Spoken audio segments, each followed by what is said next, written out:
결혼, 그 잊혀진 의미를 찾아서 사랑하는 여러분, 오늘 우리의 이야기에 귀 기울여 주시는 모든 분들의 삶에 하나님의 크신 은혜와 평강이 함께하기를 먼저 기도합니다. 이 시간이 여러분의 마음에 깊은 울림과 깨달음을 주는 축복의 통로가 되기를 소망합니다. 만약 오늘 나누는 이야기가 여러분의 영혼의 작은 등불 하나를 켠다면 구독과 좋아요를 통해 이 빛을 더 많은 이들과 함께 나누어 주십시오. 여러분의 작은 손길이 누군가에게는 큰 위로와 힘이 될 수 있습니다.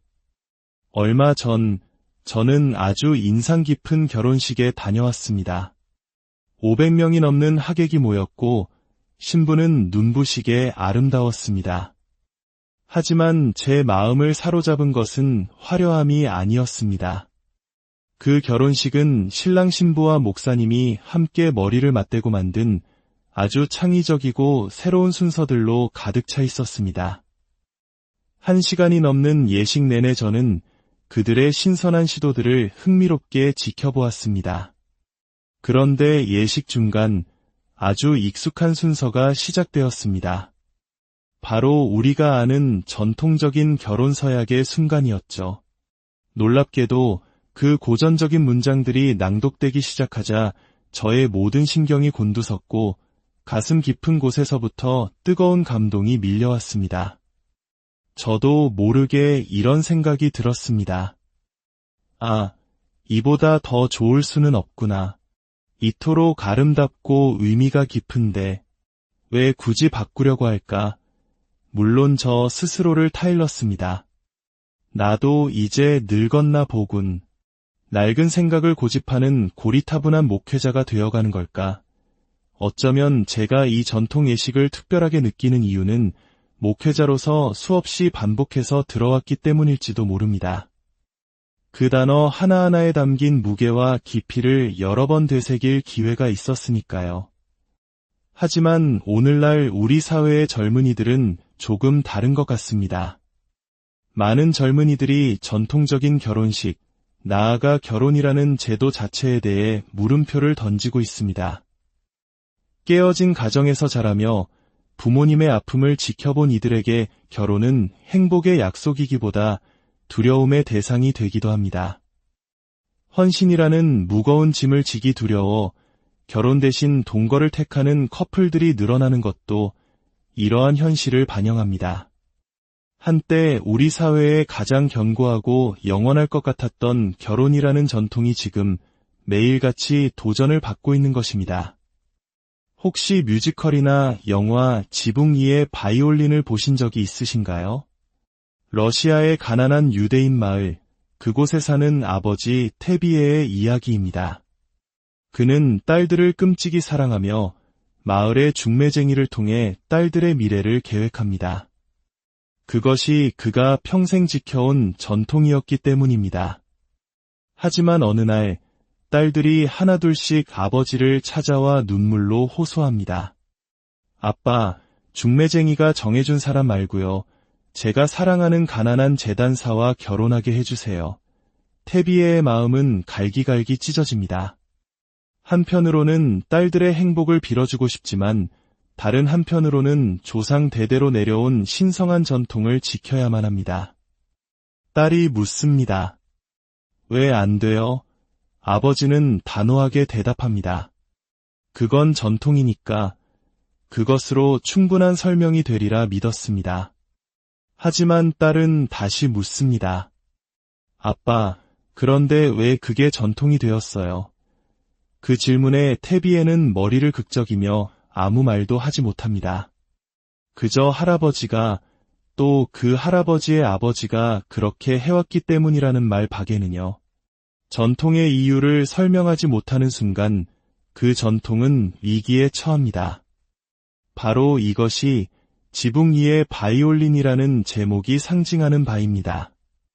영화의 첫 장면을 기억하시나요? 한 남자가 위태롭게 경사진 지붕 위에서 춤을 추며 바이올린을 연주합니다. 금방이라도 미끄러져 떨어질 듯 아슬아슬한 모습. 이는 바로 뿌리를 잃어버린 전통의 모습을 상징합니다. 왜 지켜야 하는지 그 의미를 잃어버린 전통은 마치 지붕 위에서 연주하는 바이올린 연주자처럼 위태롭고 언젠가는 떨어져 산산조각 날 수밖에 없다는 메시지입니다. 그렇다면 우리 그리스도인들은 스스로에게 물어야 합니다. 우리가 지키고자 하는 결혼의 전통, 그 뿌리는 어디에 있는가? 우리는 왜 결혼을 하는가? 전통적인 결혼 예식문에는 그 답이 담겨 있습니다. 결혼은 사람이 만든 사회적 관습이 아니라 하나님께서 친히 제정하시고 세우신 신성한 제도입니다. 그렇습니다. 결혼의 시작은 인간의 문화가 아니라 창조주 하나님의 계획 속에 있었습니다. 성경의 가장 첫 장, 창세기 이야기로 거슬러 올라가 보겠습니다. 하나님께서는 세상을 창조하시며 단계마다 축복의 말씀을 선포하셨습니다. 빛이 있으라 하시며 빛을 만드시고 빛과 어둠을 나누셨습니다. 땅과 바다를 만드시고 온갖 식물과 나무로 땅을 채우셨습니다. 하늘의 새와들의 짐승, 바다의 물고기를 만드셨습니다. 그리고 창조의 각 단계가 끝날 때마다 하나님께서는 친히 보시기에 좋았더라 라고 말씀하셨습니다. 이것을 우리는 축복, 즉 좋은 말이라고 부릅니다. 하나님께서는 당신이 만드신 모든 것을 보며 만족해하시고 기뻐하셨던 것입니다. 창조의 클라이맥스는 흙으로 사람을 빚으시고 그 코에 생기를 불어넣어 살아있는 영혼이 되게 하신 순간이었습니다. 그런데 창세기 2장, 이 완벽한 창조 이야기 속에 아주 미묘한 분위기의 변화가 감지됩니다. 온 우주 역사상 처음으로 하나님의 입에서 축복이 아닌 저주, 즉 좋지 않다는 말씀이 나옵니다. 과연 무엇이 하나님의 첫 번째 탄식을 자아냈을까요? 창세기 2장 18절에 그 답이 있습니다. 하나님께서 당신이 만드신 모든 것을 둘러보시고 아담을 보시며 이렇게 말씀하십니다. 사람이 혼자 사는 것이 좋지 아니하니 하나님께서 좋지 않다고 말씀하신 첫 번째 대상은 바로 인간의 외로움이었습니다. 오늘날 수많은 사람들이 북적이는 도시 속에서 깊은 고독을 느끼며 살아갑니다. 하나님께서는 태초부터 인간이 홀로 존재하는 것이 선하지 않음을 아셨습니다. 그래서 결혼이라는 놀라운 선물을 계획하셨습니다. 바로 인간의 외로움을 위한 하나님의 해답이었던 것입니다. 물론 우리에게는 혼자만의 시간이 필요합니다. 예수님께서도 때로는 무리를 떠나 홀로 기도하며 하나님과 깊이 교제하는 시간을 가지셨습니다. 하지만 우리 인간은 근본적으로 관계 속에서 살아가도록 지음받은 존재입니다. 우리가 죄수에게 내릴 수 있는 가장 큰 형벌 중 하나가 다른 모든 이들과의 교제를 끊어버리는 독방 감금인 것을 생각해보면 인간에게 관계의 단절이 얼마나 큰 고통인지 알 수 있습니다. 하나님께서는 아담에게 모든 동물을 이끌어 오셨지만 그 어떤 동물도 아담의 진정한 짝이 될 수는 없었습니다. 마침내 하나님은 아담을 깊이 잠들게 하시고 그의 갈빗대로 여자를 만드셨습니다. 잠에서 깨어난 아담이 여자를 처음 보았을 때 그는 기쁨을 감추지 못하며 외쳤습니다. 이는 내 뼈 중의 뼈여 살 중의 살이라. 마침내 자신의 일부와도 같은 자신의 외로움을 채워줄 완벽한 파트너를 만난 것입니다. 그리고 하나님께서 선포하십니다. 이러므로 남자가 부모를 떠나 그의 아내와 합하여 둘이 한 몸을 이룰지로다. 이것이 바로 결혼의 시작입니다. 결혼은 우리를 올가매는 족쇄나 형벌이 아닙니다. 그것은 인간이 이 땅에서 누릴 수 있는 가장 완전한 행복과 친밀함을 위해 하나님께서 주신 최고의 선물입니다. 오늘날 많은 젊은이들이 자신들만의 의미 있는 결혼식을 만들고 싶어 합니다. 그 순수한 열정은 참으로 아름답습니다. 하지만 그들이 직접 쓴 예식문 속에서 한 가지 빠지기 쉬운 중요한 요소가 있습니다. 바로 결혼은 하나님의 계명에 의해 다스려진다는 고백입니다. 하나님은 결혼을 선물로 주셨을 뿐만 아니라 그 관계를 다스리는 분 또한 하나님이심을 기억해야 합니다. 결혼은 하나님의 주권 아래에 있는 언약의 관계입니다. 언약이라는 단어는 성경 전체를 관통하는 핵심 개념입니다. 우리는 성경을 옛 언약인 구약과 새 언약인 신약으로 나누기까지 합니다. 언약이란 무엇일까요?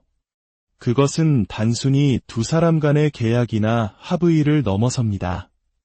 성경적인 언약의 중심에는 신성한 약속과 서약이 있으며 반드시 증인들 앞에서 공개적으로 맺어졌습니다. 어두운 자동차 뒷좌석에서 아무도 듣지 않는 가운데 사랑을 속삭이는 것과 하나님과 부모님, 친구들, 그리고 교회 공동체 앞에서 공개적으로 평생을 약속하는 것은 하늘과 땅 차이입니다. 결혼식은 바로 이 거룩한 언약을 모두 앞에서 선포하고 그 약속에 대한 책임을 함께 지는 신성한 의식입니다. 한 가정의 깨어짐이 단순히 부부 두 사람의 문제로 끝나지 않고 부모와 자녀, 이웃과 친구들 모두에게 깊은 슬픔의 파장을 일으키는 것을 우리는 너무나도 잘 알고 있습니다. 언약은 결코 사적인 문제가 아닙니다. 결혼은 우리가 가진 가장 소중한 제도이지만 동시에 가장 위험한 제도일 수 있습니다. 우리의 가장 깊은 기대와 감정이 그 안에 쏟아부어지기 때문입니다. 그곳에서 우리는 가장 큰 행복을 얻을 수도 있지만 가장 깊은 실망과 고통을 겪을 수도 있습니다. 우리는 그만큼 연약한 존재들입니다. 그렇기에 우리에게는 피상적인 약속 이상의 것이 필요합니다. 하나님의 권위 아래 수많은 증인들 앞에서 맺는 거룩한 언약이 필요한 이유입니다. 오늘날 수많은 가정들이 무너지고 결혼의 신성한 의미가 퇴색되어가는 시대 속에서 우리는 다시 한번 결혼의 본질을 되새겨야 합니다. 결혼은 우리의 행복을 위해 그리고 궁극적으로는 하나님의 영광을 위해 주어진 신성한 선물입니다. 이 거룩한 언약의 가치를 다시 한번 마음 깊이 새기는 저와 여러분이 되기를 소망합니다.